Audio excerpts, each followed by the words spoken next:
তাকে যদি অসুস্থ অবস্থায় চিকিৎসায় পাঠানো না যায়, আপনি যদি জীবন থেকে চলে যান, তাহলে আপনার পথের কাঁটা দূর হবে।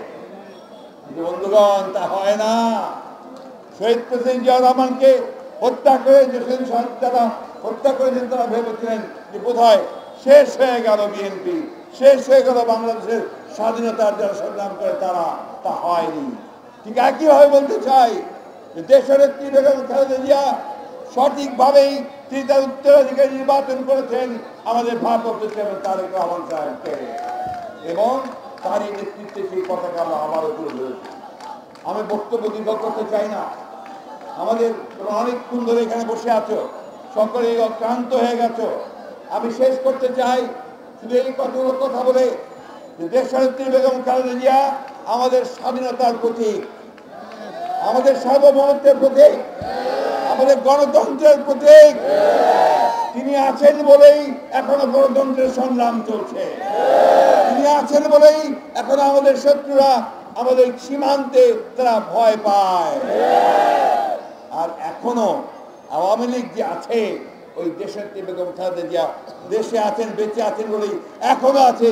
তা না হলে আওয়ামী লীগ থাকবে না। বন্ধুগণ, আমি যে কথাটা আগেও বলেছি, এই দেশে গণতন্ত্রকে যদি চালু রাখতে চাই, এই দেশে যদি সত্যিকার অর্থে সুশাসন চালু রাখতে চাই, স্বাধীনতার সর্বত্র রেখে আমার সমস্ত অধিকার যদি আমি এখানে বহাল রাখতে চাই, তাহলে অবশ্যই দেশনেত্রী বেগম খালেদা জিয়াকে এই রাজনীতিতে আবার ফিরিয়ে আনতে হবে, গণতন্ত্রকে পুনরুদ্ধার করতে হবে, আমাদের নেতা তারেক রহমানকে দেশে ফিরিয়ে আনতে হবে। ছাত্র দলের নেতৃবৃন্দকে যে তারা শত বাধা বিপত্তি উপেক্ষা করে আজকে এখানে একটা সফল সমাবেশ, বিক্ষোভ সমাবেশ অনুষ্ঠান করতে পেরেছে, আমি ছাত্র দলের সকল ইউনিট এবং সকল কর্মী ভাইদেরকে আমার অভিনন্দন জানাচ্ছি। আমি আজকে এখান থেকে সমাবেশ থেকে ধন্যবাদ এবং কৃতজ্ঞতা জানাতে চাই আমাদের ভারপ্রাপ্ত চেয়ারম্যান, যিনি ছাত্র দলের সাংগঠনিক অভিভাবক, আমাদের ভারপ্রাপ্ত চেয়ারম্যান যারা তারেক রহমান সাহেবকে, যে সুদূর ৮,০০০ মাইল দূর থেকে তার নেতৃত্বে আজকে ছাত্র দলকে আবার একটা অত্যন্ত শক্তিশালী সংগঠনে পরিণত হয়েছে। প্রিয় ভাই ও বোনেরা, দেশনেত্রী বেগম খালেদা জিয়ার মুক্তি আমরা চাই। কেন চাই? এই জন্য চাই যে তাকে যে মামলায়, মিথ্যা মামলায় ষড়যন্ত্রমূলক ভাবে সাজা দেওয়া হয়েছে এবং তাকে রাজনীতি থেকে দূরে সরিয়ে দেওয়ার জন্য চক্রান্তমূলক ভাবে আজকে তাকে জীবন থেকে সরিয়ে দেওয়ার জন্য তাকে উন্নত চিকিৎসার সুযোগ দেওয়া হচ্ছে না। সেই জন্য এই মুহূর্তে আমরা তার মুক্তি চাই এবং তাকে আমরা বিদেশে পাঠানোর ব্যবস্থা করার জন্য জানাতে চাই। দেশনেত্রী বেগম খালেদা জিয়া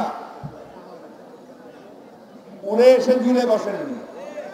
তিনি জনগণের সঙ্গে থেকে লড়াই করে, সংগ্রাম করে রাজপথে দীর্ঘ ৯ বছর স্বৈরাচারের বিরুদ্ধে লড়াই করেছেন এবং ২০০৮ সাল থেকে আবার এই ফ্যাসিবাদী সরকারের বিরুদ্ধে লড়াই করতে করতে এখনো তিনি কারা নির্যাতন ভোগ করছেন। বন্ধুগণ, বাংলাদেশে কয়জন নেতা আছে এই এখন বর্তমানে যারা এত ত্যাগ স্বীকার করেছে?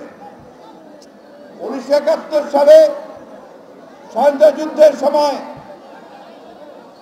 স্বাধীনতার ঘোষক শহীদ প্রেসিডেন্ট জিয়াউর রহমান যখন স্বাধীনতা ঘোষণা করে যুদ্ধে ঝাঁপিয়ে পড়েছিলেন, তখন এই দেশনেত্রী বেগম খালেদা জিয়া তার ২ শিশুপুত্র, আমাদের আজকের ভারপ্রাপ্ত চেয়ারম্যান তারেক রহমান এবং যিনি চলে গেছেন আমাদের কাছ থেকে আরাফাত রহমান কোকো, তাদেরকে সঙ্গে নিয়ে ওইখানে ঘোষণা দিয়েছিলেন ৮ম রেজিমেন্ট বেঙ্গল রেজিমেন্টের সেনানীদেরকে যে আত্মসমর্পণ করবে না, অস্ত্র সমর্পণ করবে না।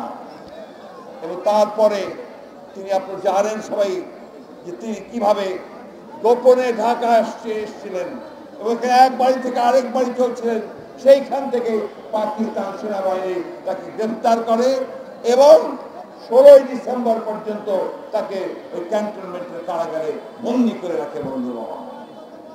সেই দিন থেকে তার সংগ্রাম শুরু হয়েছে। এরপরে শহীদ প্রেসিডেন্ট জিয়াউর রহমানকে যখন বাংলাদেশের শত্রুরা হত্যা করেছিল, সেই দিন আবার বাংলাদেশের স্বাধীনতার পতাকাকে তুলে ধরার জন্য, বাংলাদেশের জাতীয়তাবাদের পতাকাকে তুলে ধরার জন্য, বাংলাদেশের মানুষের অধিকার আদায় করার জন্য তিনি রাস্তায় নেমেছিলেন। তেতুলিয়া থেকে টেকনাফ পর্যন্ত ছুটে বেরিয়েছেন। পথে পথে, গ্রাম থেকে গ্রামে, বন্দর থেকে বন্দরে গণতন্ত্রের পুনরুদ্ধারের তিনি সেই সঙ্গীত গিয়েছিলেন বন্ধুগণ। যার ফলে এই যে আমাদের সব বীর জাতীয় বীর ছাত্র নেতারা এখানে দাঁড়িয়ে আছে, তাদেরকে সঙ্গে নিয়ে তিনি সেদিন সেই লড়াই করেছিলেন এবং 90-এ স্বৈরাচারকে পরাজিত করে 91-এ জনগণের সরকার, জনগণের ভালোবাসায় সিক্ত হয়ে তিনি প্রধানমন্ত্রী নির্বাচিত হয়েছিলেন বন্ধুগণ। সেই নেত্রীকে আজকে আপনারা বন্দি করে রেখেছেন। কারণ তো আপনারা জানেন যে তাকে যদি বন্দি করে না রাখা যায়, তাকে যদি অসুস্থ অবস্থায় চিকিৎসায় পাঠানো না যায়, আপনি যদি জীবন থেকে চলে যান, তাহলে আপনার পথের কাঁটা দূর হবে। বন্ধুগণ, তা হয় না। শহীদ প্রেসিডেন্ট জিয়াউর রহমানকে হত্যা করে যে তারা হত্যা করেছেন, তারা ভেবেছিলেন যে বোধহয় শেষ হয়ে গেল বিএনপি, শেষ হয়ে গেল বাংলাদেশের স্বাধীনতার যারা সংগ্রাম করে তারা। তা হয়নি। ঠিক একইভাবে বলতে চাই যে দেশনেত্রী বেগম খালেদা জিয়া সঠিকভাবেই তিনি তার উত্তরাধিকারী নির্বাচন করেছেন আমাদের ভারপ্রাপ্ত চেয়ারম্যান তারেক রহমান সাহেবকে, এবং তারই নেতৃত্বে সেই পতাকা আমরা আবারও তুলে ধরেছি। আমি বক্তব্য দীর্ঘ করতে চাই না। আমাদের অনেকক্ষণ ধরে এখানে বসে আছো, সকলে অক্লান্ত হয়ে গেছো।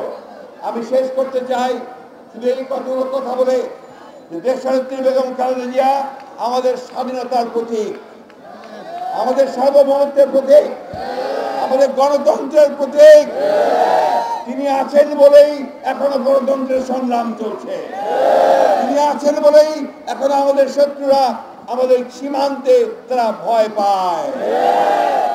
আর এখনো আওয়ামী লীগ যে আছে, ওই দেশনেত্রী বেগম খালেদা জিয়া দেশে আছেন, বেঁচে আছেন বলেই এখনো আছে।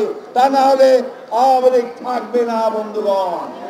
আমি যে কথাটা আগেও বলেছি, এই দেশে গণতন্ত্রকে যদি চালু রাখতে চাই, এই দেশে যদি সত্যিকার অর্থে সুশাসন চালু রাখতে চাই, স্বাধীনতার সর্বত্র রেখে আমার সমস্ত অধিকার যদি আমি এখানে বহাল রাখতে চাই, তাহলে অবশ্যই দেশনেত্রী বেগম খালেদা জিয়াকে এই রাজনীতিতে আবার ফিরিয়ে আনতে হবে, গণতন্ত্রকে পুনরুদ্ধার করতে হবে, আমাদের নেতা তারেক রহমানকে দেশে ফিরিয়ে আনতে হবে।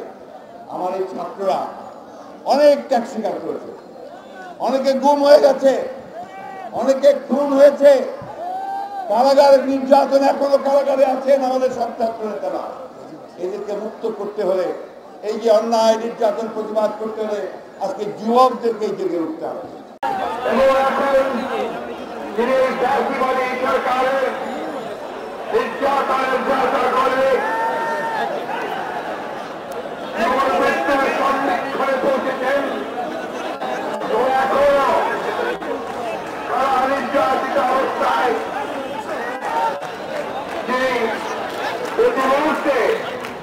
মৃত্যুর সঙ্গে পাল্লা যাচ্ছেন সেই মহানবীর দেশনেত্রী বেগম খালেদা জিয়ার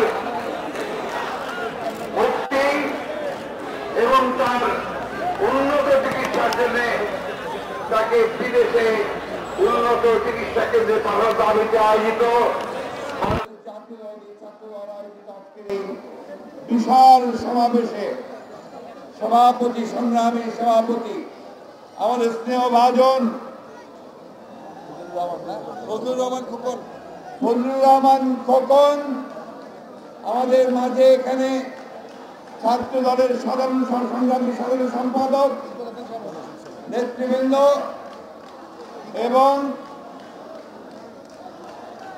90-এর গণঅভ্যুত্থানের নেতৃবৃন্দ, জাতীয় নেতা এবং প্রিয় ছাত্র দলের ভাই ও বোনেরা, আসসালামু আলাইকুম।